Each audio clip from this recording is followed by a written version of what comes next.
আসসালামু আলাইকুম রহমতুল্লাহ।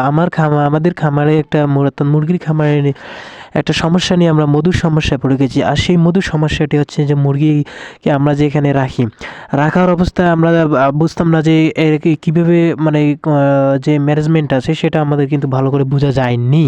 আর এর মূল বিষয় বা মূল ম্যানেজমেন্টই হচ্ছে সেটা হচ্ছে গিয়ে যে লিটের ব্যবস্থাটা। আমরা লিটের ব্যবস্থায় একটু ঘাটতি রেখেছিলাম। আমাদের এদের যখন বয়স ছিল ৩৫ দিন পর্যন্ত, তখন পর্যন্ত আমরা বালুতে রেখে দিয়েছিলাম। বালুতে রাখার পর আমরা যে খাঁচাগুলো দেখতে পাচ্ছেন সেই খাঁচা আবার তুলে দিয়েছি। তো তুলে দেওয়ার পর আমাদের মুরগিগুলোর একটু চোখের মাধ্যমে গুটি সমস্যা, যে চোখ ফুলেছে, চোখের মধ্যে একটা সাদা সাদা তরল পদার্থ যে আপনারা দেখতে পাচ্ছেন সেটা জমে গেছে। তো এখন এটা জমে যাওয়ার পর আমি কিন্তু ২-১ দিন পর্যন্ত জমে যাচ্ছে, তখন পর্যন্ত আমি কোনো ট্রিটমেন্ট বা কোনো প্রতিরোধমূলক কোনো ব্যবস্থা আমি হাতে নেইনি। না নেওয়ার কারণে তারা কিন্তু আস্তে ধীরে ধীরে সমস্যা বৃদ্ধি পাচ্ছে। তো সেই কারণে আমি আজকে এই সমস্যার সমাধান করব। আর সেটা হচ্ছে যে একটা ওষুধ নেব, চোখের আই ড্রপ।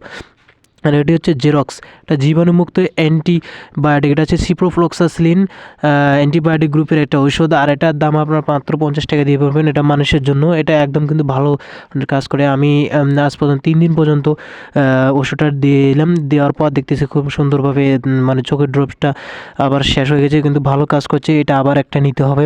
তো এটা দিয়ে আমি এখন বাচ্চাগুলোকে দিব। দেওয়ার পর আমি কয়েকদিন এইভাবে দিব, এবং তার সাথে নাপা ট্যাবলেট আমি গুঁড়ো করে দিয়েছিলাম, বা নাপা এক্সট্রা, যাতে জ্বর তাদের গায়ের মধ্যে খুব গরম, সেই যাতে জ্বরটা নিরাময় হয়ে থাকে। সেই জন্য ইনশাল্লাহ আমি এখন এই ড্রপটা দিতেছি, এবং তার পাশাপাশি পুষ্টিকর খাবার আমি গোয়ার ফিড দিতেছি সুন্দর করে, এবং প্রতিদিন আমি পরিষ্কার করতে ফেলছি। এবং বালু, আপনারা কখনোই বালু দেবেন না, কারণ বালুর চোখে ঢোকার পর মলের মাধ্যমে গ্যাস উৎপাদন হয়।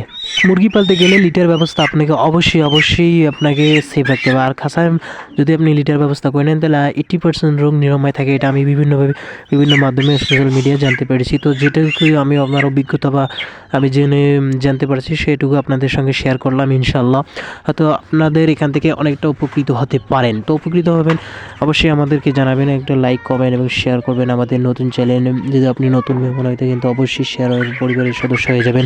আর আমাদের ফেসবুক পেজ আছে শাহী অ্যাগ্রোনমি, আপনারা অবশ্যই সেখানে ফলো দিবেন, আপনারা সেখানে ট্রাই করতে পারেন। আমাদের এই চ্যানেলে এই ধরনের ভিডিও অনেক আপলোড হবে, এবং আপলোড করতেছি, আপনারা অবশ্যই যারা চাবেন তারা দেখবেন। তো যাই হোক, বেশি কথা না বলে কাজের কথায় আসি। এখন আমি খাবার দিব। খাবার আমি কিন্তু ভিজিয়ে দিতেছি, পানির সাথে ঔষধে ভিটামিন দিতেছি।